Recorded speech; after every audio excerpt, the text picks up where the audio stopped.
제가 오늘 발표를 하게 된 하만이입니다. 제가 다시 한번 인사드리겠습니다.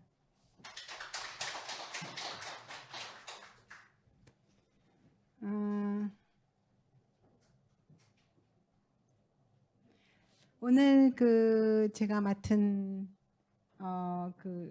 주제는 국내외 음식 문화의 유네스코 등재 이후 사회 문화 변화에 대한 전망입니다.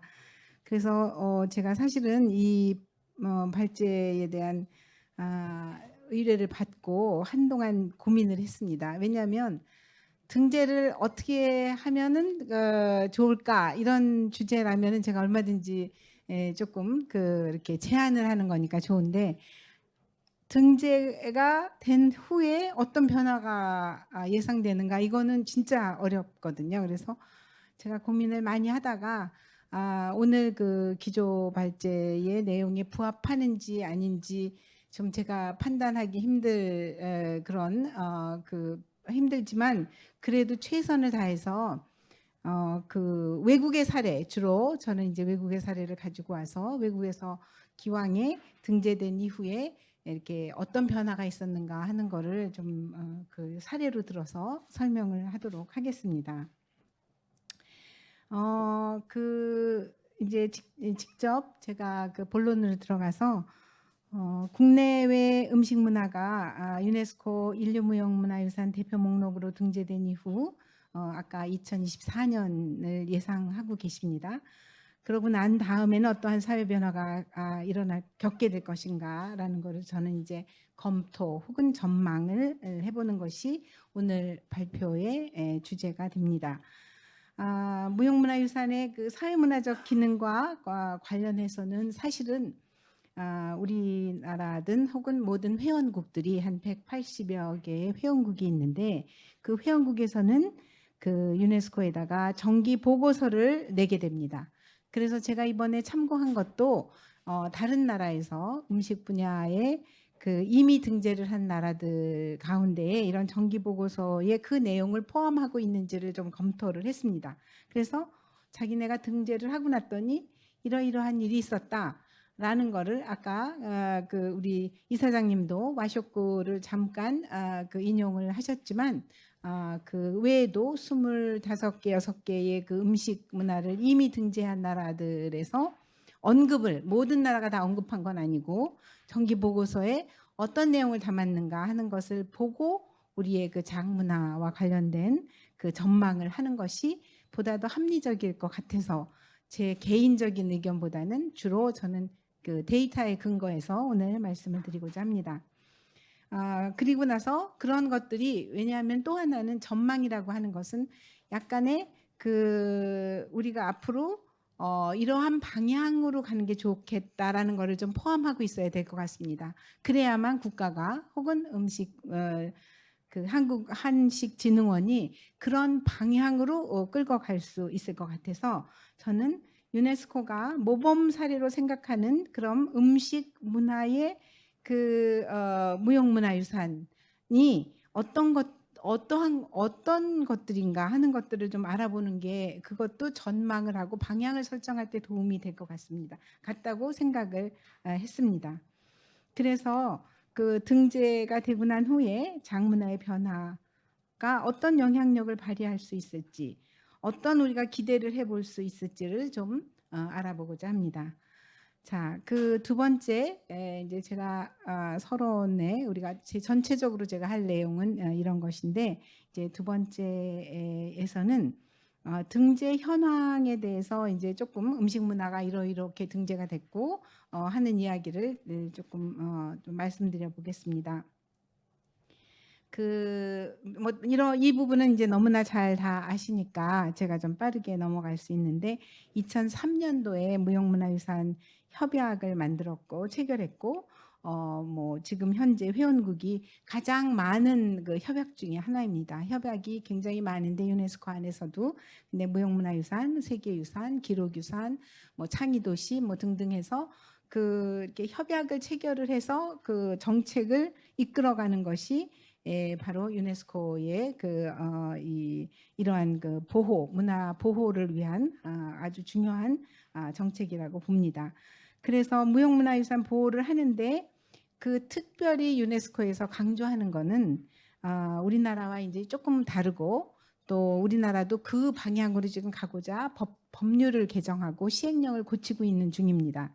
그건 뭐냐면은 공동체, 집단, 개인, 특별히 무형유산 공동체를 강조하고 있기 때문에 그래서 공동체가 가진 그런 무형문화유산을 존중한다. 그러니까 장문화에 그 신청서 쓸 때도 굉장히 고민을 하셨던 걸로 알고 있고 그런 공동체를 확인하고 공동체가 그 어떤 문화를 그 전승하고 있는가 거기에 방점이 맞춰져 있습니다.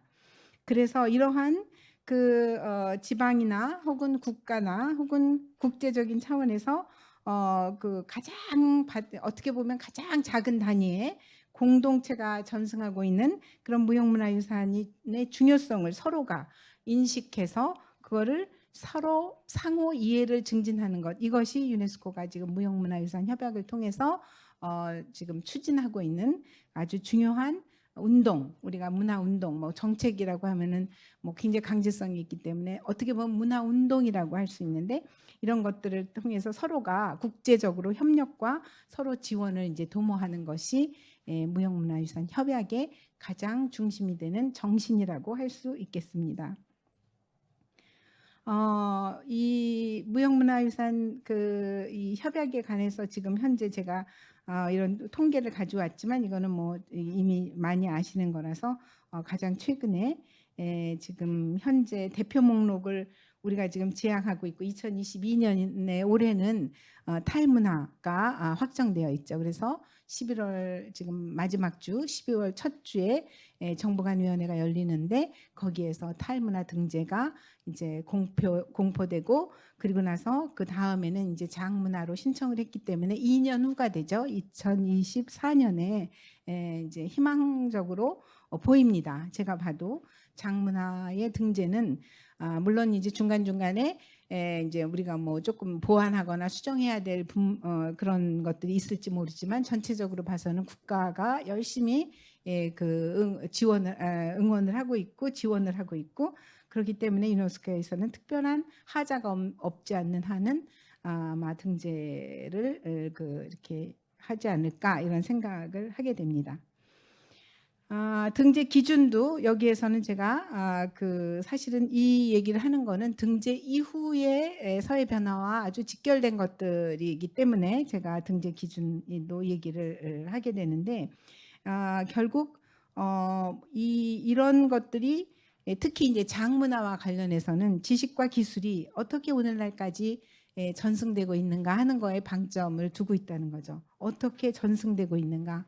그래서 그 구체적인 사안을 공동체를 통해서 보여줬을 때 아마도 사회적 문화적 기능이 뭔지를 뚜렷하게 볼 수가 있을 거다. 사회적 문화적 기능이 우리가 이게 장문화의 핵심 요소로서 사회적 문화적 기능과 의미를 강조하게 되는데 이런 것들이 등재 이후에 한 5년, 4, 5년 후에 어떻게 기능과 의미가 변했는가 아니면 기능과 의미가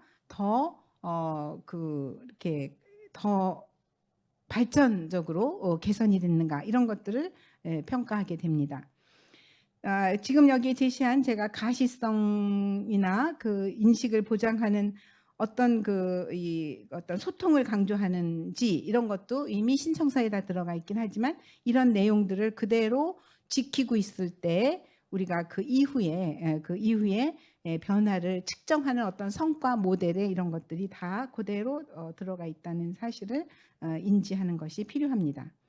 보호 조치도 물론 그렇고요. 그래서 과거와 현재 보호를 어떻게 노력을 하고 있는지 또 어떤 것들을 보호하려고 하는지 그러니까 단순한 기술의 보호가 아니라 이거는 문화로 등재를 하기 때문에 문화적 아까 얘기한 문화의 사회문화적 기능, 의미 이런 것들을 어떻게 보호하려고 하는지 이런 것들을 우리가 주지해야만 등재 이후에도 어떤 일을 해야 하는지가 보인다 하는 겁니다. 자, 또 그다음에 이제 제가 첫 번째에서 말씀드린 바와 같이 그 중요한 게 무형유산 공동체의 참여와 동의고, 물론 그것을 다 했으리라고 봅니다. 근데 그럼에도 불구하고 이런 것들을 지속적으로 적극적으로 참여하게 하고, 그다음에 자발적으로 이 장문화의 보존을 위해서 노력하는 공동체들이 많으면 많아질수록 아마 그 등재 이후에 그 변화를 굉장히 긍정적으로 우리가 평가하게 될 것입니다. 그리고 이제 마지막으로 인벤토리라고 하는데, 이것이 제가 보기에는 그 우리나라가 앞으로 해야 될 일 중에 가장 중요한 부분이라고 생각이 돼서, 이거는 나중에 제가 조금 더 상세하게 말씀을 드리겠습니다. 왜냐하면은 등재가 된 이후에도 이것을 지속적으로 수행했을 때 아마 그 더욱더 평가 부분이라든가 아니면 발전, 개발 또는 활용 이런 부분에서도 이 인벤토리에 기초한 그 전통 지식의 이 보고를 만들 수 있지 않을까 이렇게 기대를 해 봅니다. 자, 그 다음은 음식 문화로 지금 24종목만 제가 이렇게 제 원고 뒤에 보면은, 발표집의 뒤에 보면은 이 24종목을 전부 다 실었는데 파워포인트에서는 좀 줄였습니다. 그런데 이것도 사실은 24종목이라고 하는 것도 음식 문화가 조금 더 두드러지게 그 등재가 된 경우를 선정했는데, 그 이유는 음식 문화는 여러 특히 축제, 의례 이런 거와 아주 직결되어 있기 때문에 의례가 있다거나 그러면 의례 음식에 대한 것들이 반드시 들어가서 그런 것까지를 다 포함하고 나면은 한 4, 50, 60 종목으로 늘어나게 됩니다. 그래서 음식의 좀 축제라든가 의식, 사회적 의식, 종교적 의식과 관련된 그 등재 종목은 여기서 제외를 시켰음에도 불구하고 24종목을 이렇게 제가 그 사례로 한번 쭉 검토를 해봤습니다. 제일 처음에 그 유네스코에 등재된 그 협약과 그다음에 등재 제도가 시작이 됐을 때 처음으로 음식 문화와 관련해서 영어로는 대개는 이제 food ways라고 해가지고 이렇게 올라오는 대목들이 있는데, 그게 프랑스의 그 미식 Gastronomic Meal of the French라는 거가 올라왔고 2010년, 그다음에 또 2010년에 똑같이 멕시코에서 전통 멕시코 쿠진하고 해서 이렇게 두 종목을 올렸고, 그 이후에도 지속적으로 최근에 가장 아주 이렇게 주목을 받았던 그 음식이 하카라고 싱가포르 음식인데, 이거를 등재하고 세계가 다 박수를 쳐줬습니다. 왜냐하면 싱가포르는 무형문화유산이라고 할 만한 것이 별로 없습니다. 아시다시피 도시국가고 그다음에 여러 다민족, 다문화. 그래서 무엇을 등재해야 될까 엄청 고민을 하고 있는 바 이 허커컬처라고 하는 거리의 음식들. 근데 이거를 등재하고 나서 싱가포르인들이 굉장히 좋아했고, 그리고 나서 또 싱가포르를 방문하는 사람들이 특별히 이 아까 저기 와쇼쿠의 관광 산업과 연결된 것처럼 이 허커컬처는 기존에도 그랬지만 유네스코 등재 이후에 더욱더 싱가포르 정부에서는 이거를 확 이렇게 대문처럼 달아서 이렇게 사람들을 끌어들이는 요소로 지금 삼고 있습니다. 그래서 이 하카컬처가 2020년에 등재됐기 때문에 얼마 안 됐고, 코로나 때문에 상황이 어떻게 됐는지는 우리가 다 이렇게 알 수는 없지만 아마도 이제 코로나가 해제되고 이렇게 되면은 싱가포르에서는 이 하카컬처를 또다시 대대적으로 선전을 해서 관광객을 유치하고, 그다음에 자국의 문화의 정체성을 다문화가 이렇게 공존해서 화합해서 잘 사는 나라다라는 것을 이야기하게 될 겁니다.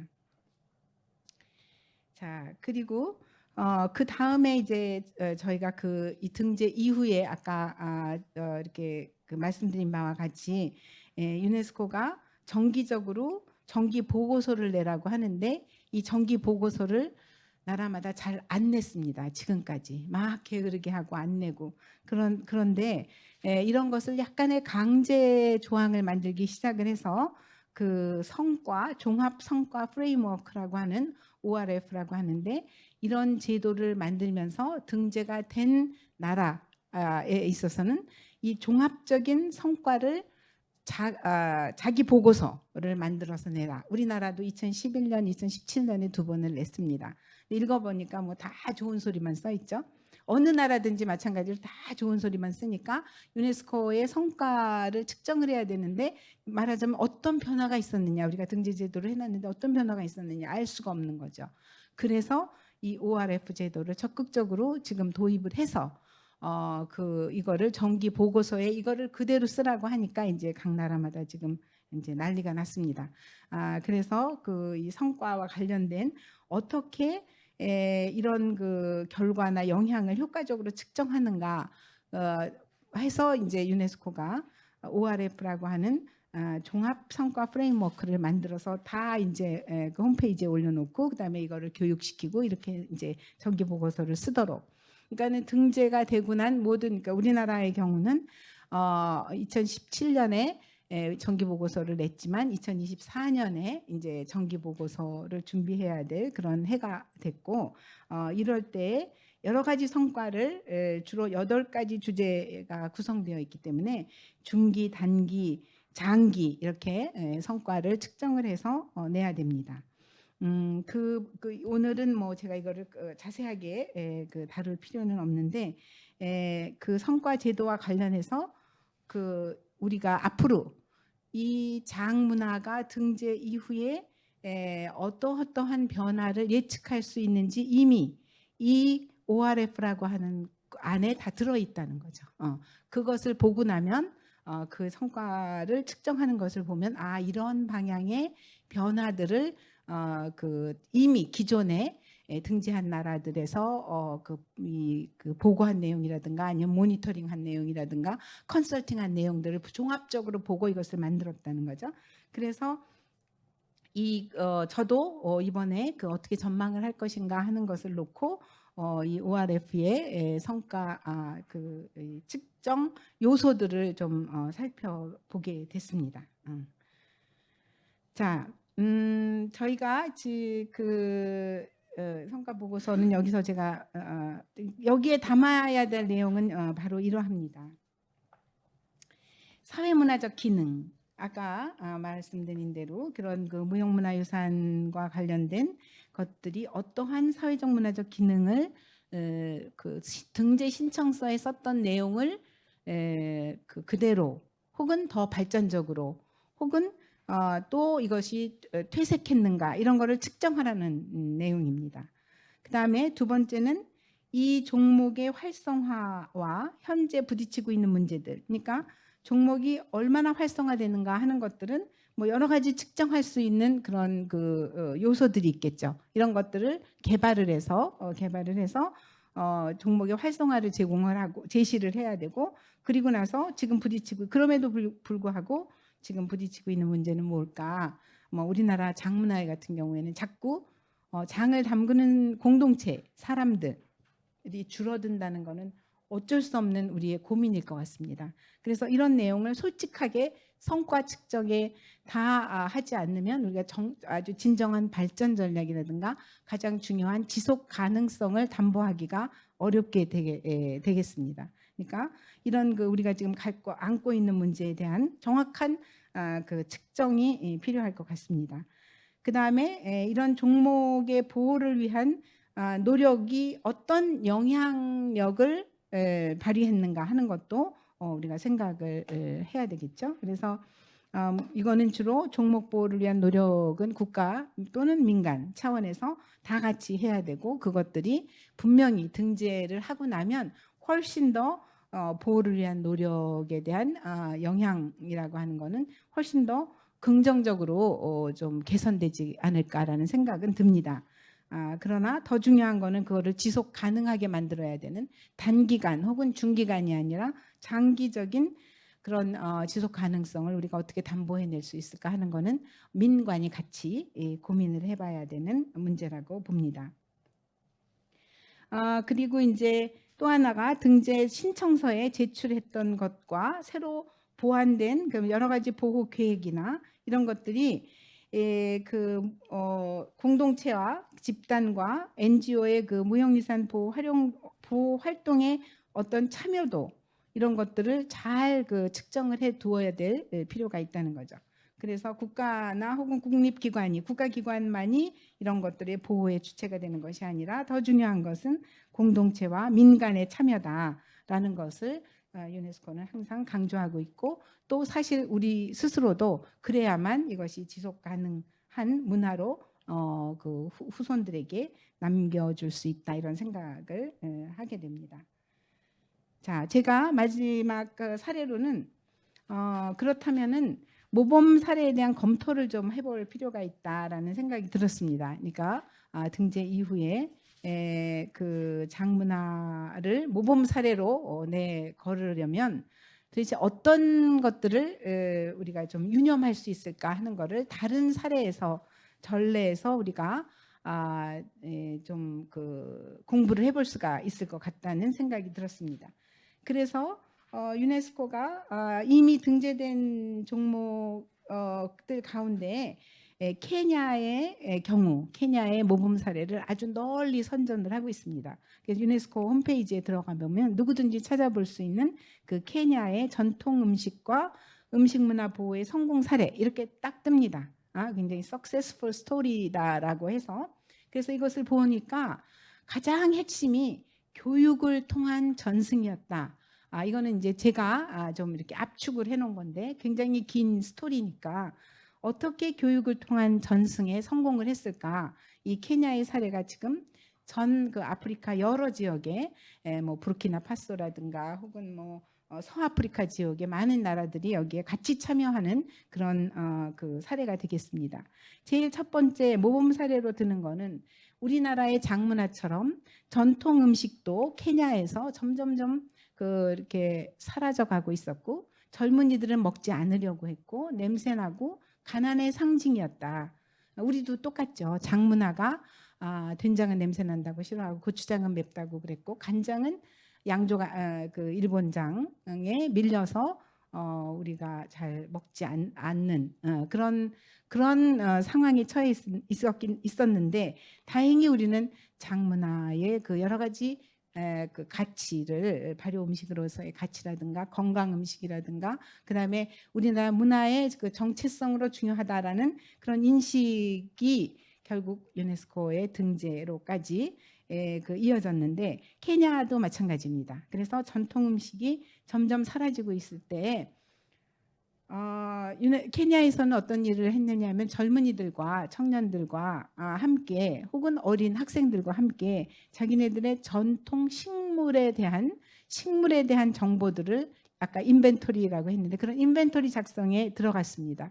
그래서 과학자들이 거기에 참여해줬고, 그다음에 그 젊은이들이 참여해서 우리가 소홀하게 생각했던 그런 음식들이 얼만큼 있는가, 일단 얼만큼 있는가, 어디에 있는가, 이런 것들을 조사해서 800여 개의 아주 그 중요한 전통 식물들을 찾아냈고, 그 식물들이 그 음식 요리 어떻게 이거를 요리해서 먹었는가, 이런 것들을 젊은 학생들과 함께 전문가들이 참여해서 이거를 교육 프로그램, 커리큘럼을 만들고 초등학교에 가서 가르치고 먹고 했습니다. 그래서 어린아이들을 통해서 이 전통 음식의 필요성과 그다음에 이것이 그 할머니들이 만들어줬던 거를 같이 만들어보는 시간도 가지게 되고, 그래서 이 케냐의 전통 음식 인벤토리하고 전통 음식 교육 커리큘럼이 전 아프리카 지역에 혹은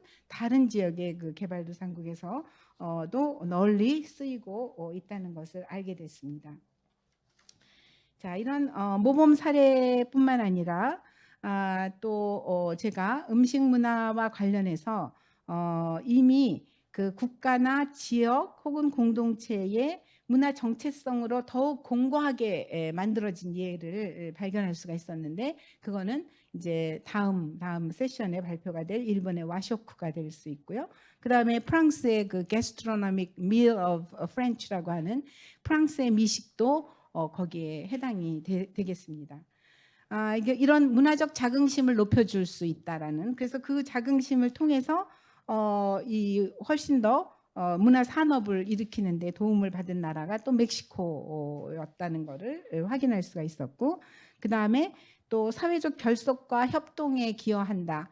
이거는 이제 장문화와도, 그러니까 장문화의 그 요즘 장을 통해서 사회적 결속과 협동을 보여주는 여러 가지 사례를 아마 등재 신청서에 제시를 했을 거라고 하는데, 이런 것들을 지속하게 해야 되고, 더욱 중요한 거는 가족 내의 협동, 가족 내의 전승, 이것이 굉장히 중요한 요소이기 때문에 아마 가족 간에 혹은 또 이웃 간에 혹은 지역사회 간에 이런 공유, 단합, 소통이 이루어진 사례가 여러 곳에서 발견됐는데, 우리나라 장문화도 아마 이런 방향으로 이렇게 이 방향이 나아가야 할 것 같다라고 생각이 듭니다. 자, 그다음에 이제 마지막으로는 생태 환경 개선에 기여한 점들이 많이 보여지는데, 신선하고 영양적 균형을 가지고 있어야 되고, 지역 생산물을 사용했던 경우, 그다음에 전통적인 지혜를 활용하는 사례들 등등이 음식 문화와 관련해서 유네스코에서는 이렇게 아까 얘기한 그 모니터링을 통한 어떤 성과 측정의 어떤 요소들로 등장할 뿐 아니라 이런 것들을 통해서 이 음식 문화가 인류 사회에 기여하는 바다라고 하는 것을 강조하고 있습니다. 자, 제가 마지막으로 이제 제 발표를 좀 마무리 짓는 차원에서 제가 맺은 말을 하고 끝을 내겠습니다. 앞으로 우리가 할 일 가운데 가장 중요한 것은 공동체 기반의 아주 상세한 장문화를 기록해야 되겠다라는 생각을 하게 됐습니다. 아까 처음에도 인벤토리를 통해서 케냐의 전통 음식을 살려냈듯이, 또 다른 나라에서도 마찬가지로 그 세세한 아주 자세한 기술과 그다음에 문화의 내용을 살피기 위해서는 이러한 상세한 인벤토리 작업이 필요하다. 또 여기에는 장담극의 전통 지식뿐만 아니라 장과 관련된 문화 전반에 대한 아주 세밀한 조사를 기반으로 하고 있어야 합니다. 앞으로 이게 등재가 되면 더욱더 많은 외국에서 이런 것들을 물어올 것이고, 우리는 이것에 대한 준비가 필요합니다. 장 담그기의 정성과 의뢰 같은 것들도 중요하죠. 가족, 친족, 이웃의 관계망, 장의 분배와 소비에 대한 조사도 중요해 보입니다. 이 작업이 시행된다면 우리는 매우 중요한 무형문화유산을 다양한 방법으로 보존하게 될 것입니다. 또한 이런 기록 문서와 함께 디지털을 통해서 무형문화유산의 공유와 확산을 시도할 수가 있습니다. 나아가서 과학자들과의 교류도 굉장히 중요한 요소라고 생각이 되는데, 이걸 통해서 전통 장의 비밀도 밝혀낼 수가 있을 것입니다. 그런가 하면 교육 프로그램을 정착시켜서 위에서 말한 그런 케냐의 모범 사례에서 볼 수 있는 것처럼 초등학생들에게도 지역사회의 장문화를 널리 알려야 합니다. 장의 원료가 되는 콩의 종류, 콩의 재배와 수확 등에 대해서도 가르치게 되면 재배 방법이나 토착종의 콩을 얘기하는 건데요, 소중함도 배우게 됩니다. 이러한 작업은 세대 간의 교류를 원활하게 할 것이며 전통문화의 전승을 가능하게 만듭니다. 장 담금기가 점차 사라지고 있는 이 시기에 유네스코 등재는 여러 가지 효과를 가져올 것입니다.